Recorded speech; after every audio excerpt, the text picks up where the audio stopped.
Samantala, libreng chest x-ray naman sa Sual, Pangasinan umarangkada bilang kampanya kontra tuberculosis. Para sa detalye kasama natin, Idol Denise Brillante.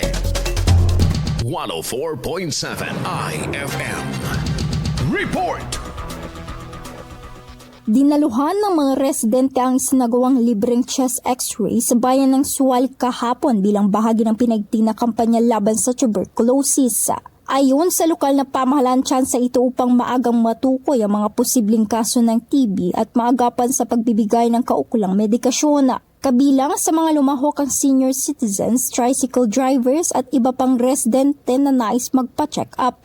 Samantala, naging katuwang ng lokal na pamahalaan sa aktibidad ng Department of Health, Philippine Business for Social Progress at isang pribadong medical facility. Ayon sa mga otoridad, nilalapit na sa mga residente ang mga serbisyong medikal laban sa tuberculosis sa pamamagitan ng maagang pagsusuri at agarang aksyon.